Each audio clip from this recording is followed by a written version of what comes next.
पंजाब सरकार के साथ सरकारी कर्मचारियों का पे कमीशन को लेकर चल रहा विवाद अभी खत्म होने का नाम नहीं ले रहा है, जिसमें पहले की बैठक के बीच में सहमति बनती हुई नजर आ रही है, जिसमें कुछ बातों को लेकर ही सरकार के साथ विवाद जो है कर्मचारियों का नजर पड़ रहा है और उम्मीद थी कि आने वाले दिनों के बीच में ये जो बैठकें हैं इससे निपट जाएगा। लेकिन अब तक ये जो मुद्दा है कर्मचारियों का पे कमीशन के साथ साथ खड़ा हो चुका है, जिसमें जिन कर्मचारियों की पहले पे कमीशन के दौरान वेतन नहीं बढ़ा था तो उसके बाद इस पे कमीशन में भी उनकी बात नहीं रखे जाने के बाद कर्मचारियों का कहना है कि पहले उनके और मौजूदा दूसरे कर्मचारियों के बीच पड़े गैप को समाप्त किया जाए और पे कमीशन को लेकर सहमति की बात की जाए। जिसके बाद बैठक हुई। बैठक के बीच में जब सरकारी कर्मचारी मंत्री वहां पर शामिल हुए, उसके बाद से बैठकें हुई, लेकिन बात अभी तक बन नहीं पा रही है। आपको बता दें कि इस मुद्दे पर सहमति ना बनते हुए मंत्रियों और कर्मचारियों के बीच में किसी तरह की बात लंबी नहीं हो पाई, जिसके बाद मंत्री बैठक छोड़कर चले गए और सरकारी कर्मचारियों ने भी दूसरी तरफ बड़ा ऐलान कर दिया कि आने वाले दिनों के बीच संघर्ष का रूप अपनाता हुआ नजर आएगा, जिसको लेकर अब सरकार के साथ हम बैठक करने नहीं आएंगे, या फिर यूं कहें कि सरकार हमें समय नहीं देगी बैठक के लिए, उल्टा हमसे समय लेना पड़ेगा, अन्यथा पंजाब में एक बार फिर से लोगों की परेशानियां बढ़ती हुई दिखाई दे सकती हैं, जिसमें कि सरकार कर्मचारी जिस तरीके से अपना पूरी तरीके से कामकाज ठप करने का फैसला ले सकते हैं और ये जल्द फैसला आएगा। मुलाजिमों और पंजाब सरकार के बीच में मीटिंग फिर से बेनतीजा रही। मुलाजिमों ने बताया कि सरकार अपने किए हुए वादों से मुकरती हुई नजर आई, जो उन्होंने पिछली मीटिंग में वादे किए थे। इस मीटिंग के बाद मुलाजिमों ने बताया कि अगली मीटिंग सरकार नहीं बल्कि वो खुद बुलाएंगे। तो जैसा कि आपने सुना कि चाहे हम बात करें सरकारी कर्मचारियों की, चाहे कच्चे मुलाजमों की बात करें या फिर अनरिवाइज्ड जो मुलाजिम हैं जिनकी पे स्केल पिछली बार रिवाइज नहीं है तो उनकी बात करें, तो वो सब एक ही बात पे डटे हुए कि पहले उनकी डिमांड्स को कंसिडर किया जाए और उनके ऊपर अमल किया जाए, और जब तक वो अमल नहीं किया जाता वो तब तक अपनी मांगों के लिए लड़ते रहेंगे।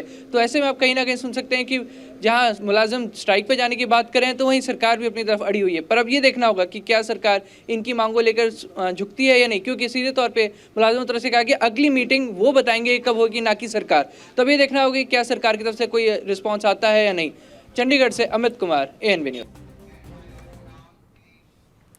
अमित कुमार संवाददाता हमारे साथ ज्यादा जानकारी के लिए इस समय लाइव जुड़ चुके हैं। अमित, ये जो मीटिंग हुई है पूरी तरीके से बेनतीजा रही। हालांकि इस बार आक्रोश मुलाजिमों का देखने को मिला है कि अगली बार वो खुद मीटिंग बुलाएंगे बल्कि सरकार नहीं। बहुत ज्यादा पॉजिटिव रिस्पॉन्स देखने मिला था।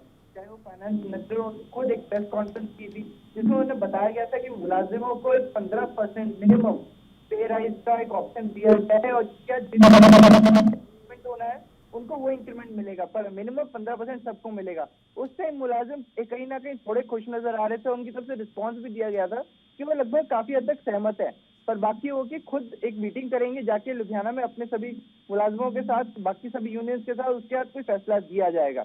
पर वहीं पे उन्हीं मीटिंग के दौरान एक ये बात सामने आई कि जो पिछली पे कमीशन में जो पे स्केल में राइज मिला था उसमें कुछ मुलाजमों का पे स्केल नहीं बढ़ा था और उनको ये आश्वासन दिया गया था कि जब अगला पे स्केल आएगा तब उनकी सैलरी बराबर कर दी जाएगी। पर इस बार भी ऐसा लग रहा है कि उनके यहाँ कहीं ना कहीं अनदेखी होती हुई नजर आ रही है। उनको पे स्केल में इंक्रीज तो मिल रहा है पर जो पहले का गैप है उसे नहीं खत्म किया जा रहा था।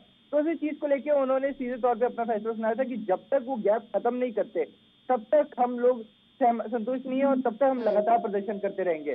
तो वहीं आज की मीटिंग जो कल होने वाली मीटिंग जो चल रही थी, जब उसमें डिस्कशन हुआ था तो मीटिंग कुछ ज्यादा देर तक लंबी नहीं चल पाई, क्योंकि सीधे तौर पे ही ये मुद्दा उठा के आगे रख दिया गया और उनकी तरफ से कहा गया कि पहले के जो गैप पड़े हैं पिछले स्पेशल क्या उसे बराबर करेगी सरकार। इसके ऊपर सरकार ने ऐसा कोई कमेंट नहीं किया और वही मीटिंग खत्म होती हुई नजर आई। क्योंकि जो वादे भी, जो प्रॉमिसेस भी किए गए थे कि 15% जो इनका जो अगर हम कहेंगे अलाउंसेस है वो कहीं ना कहीं डबल किया जा रहा था, क्योंकि पिछली मीटिंग में बताया गया था 0.8% के हिसाब से उनके अलाउंस को इंक्रीज बढ़ाया जा रहा था, जिसके बाद सभी अलाउंसेस लगभग डबल हो गए थे, जिससे मुलाजिम सबसे ज्यादा खुश नजर आए थे। कि सीधे तौर मुलाजिम का कहना था कि हम इस चीज से बिल्कुल एग्री करते हैं, ये जो इंक्रीज मिल रहा है बिल्कुल जायज है और हमें इसकी जरूरत है।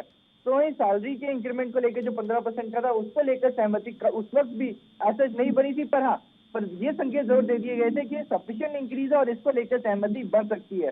पर वहीं अब जिनकी अनरिवाइज पे स्केल के कर्मचारी हैं वो अपने स्टैंड पे आ चुके हैं। उनका कहना है कि जब तक कि हमारी मांगे कंसिडर नहीं होती हम तब तक प्रोटेस्ट करते रहेंगे और जब तक सरकार इस पहलू के ऊपर गौर नहीं करती और जब तक इनकी बराबर इंक्रीमेंट नहीं देती या फिर एटलीस्ट उसके बराबर कोई कंसेशन नहीं देती, तब तक उनका प्रदर्शन चलता रहेगा। और अब सरकार के साथ मीटिंग खत्म हो चुकी है और एक बड़ा ही बोल्ड स्टेटमेंट दिया है मुलाजिमों ने।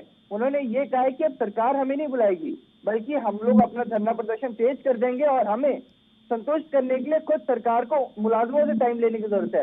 तो भी देखना होगा कि ऑल ओवर ये रिस्पॉन्स कैसा देखने में मिलता है, क्योंकि कहीं ना कहीं मुलाजिमों को जहां सरकार अपनी तरफ से कंसेशन देने की कोशिश कर रही है, तो जी। हर एक जैसे समय बीतता जा रहा है तो मुलाजिमों की डिमांड लगातार बढ़ती हुई नजर आ रही है। तो अब ये बहुत मुश्किल हो गया है कि क्या कोई सहमति बन पाती है या नहीं, क्योंकि इलेक्शंस भी नजदीक है, 6 महीने का करीब समय रह गया है। तो उसमें मुलाजिमों को भी पता है कि अगर उनकी कोई डिमांड मानी जानी है तो इस टाइम ही मानी जानी है, और एक बार इलेक्शन खत्म हो गए या अगर हम कहें कि अगली सरकार आ गई तो इनकी डिमांड शायद दोबारा से सुनी ना जाए। अमित, एक चीज़ और आपसे यहाँ पर समझना चाहेंगे कि कब से ये पूरा मामला चल रहा है और कितनी बार अब तक मीटिंग हो चुकी है, और जितनी भी बार मीटिंग हुई है क्या हर बार ही वो सरकार ने बुलाई है? देखिए, जब से फिक्स पे कमीशन लागू किया गया है उसके बाद से ही कर्मचारियों में रोष देखने को मिल रहा है। अब मैं इससे उसके बाद कई मल्टीपल मीटिंग हो चुकी, मैं कहेंगे 6 से 7 मीटिंग हो चुकी हैं और हर एक ऑफकोर्स सरकार ने बुलाई है, क्योंकि मुलाजिम अपनी तरफ से लगातार स्ट्राइक पर जा रहे हैं। तो सवाल ये उठता है कि आखिर ये प्रोटेस्ट शुरू किया है। तो ये आपको बता दें कि जब फिक्स पे कमीशन लागू हुआ तो मुलाजिमों की तरफ से कहा जा रहा है कि जो इंक्रीज लग रहा है, जो इंक्रीज इनको बताया गया, जिन इंक्रीज की एक्सपेक्टेशंस थी उनसे इनको एक्चुअली में फायदा नहीं हुआ है, और मुलाजिमों का कहना है कि उल्टा बल्कि इनकी सैलरी जो एक्सपेक्टेड थी वो घट गई है। तो कहीं ना कहीं जब सैलरी घटती है, जो मुलाजिमों की तरफ से कहा जा रहा है, तो फिर वो कहीं ना कहीं वो बोल रहे हैं कि पे कमीशन को फायदा क्या हमारा, जिसको लेकर वो लगातार प्रोटेस्ट में है, लगातार बातचीत कर रहे हैं। उसके बाद अपने अलग अलग लेवल पे पेन ड्राइव स्ट्राइक करी जा रही है, कहीं पे खुद रैलियां निकाली जा रही है। तो ऐसे कई चीजें लगातार की जा रही है। मैं लुधियाना की बात कर, वहां पे बड़ी रैली की गई, तो यहीं चंडीगढ़ की हम बात करें तो सेक्रेटरीट के अंदर प्रोटेस्ट किए गए। तो ऐसे कई प्रोटेस्ट लगातार चल रहे हैं पंजाब के मुलाजिमों की तरफ से। तो वहीं अभी रिसेंटली एक प्रोटेस्ट की कॉल दी गई थी, जब मीटिंग इस वजह से 9 से 13 तारीख तक की एक इनकी हड़ताल होनी थी, जिसकी इनकी कॉल दी गई थी, वो अभी किसी कारण कंटिन्यू नहीं की गई, शायद डिस्कशन चल रही थी। पर अब देखना होगा कि क्या दोबारा से ऐसी कोई बड़ी कॉल दी जाती है, क्योंकि कहीं ना कहीं वो। अमित, बहुत शुक्रिया आपका इस पूरी जानकारी के लिए, बहुत शुक्रिया।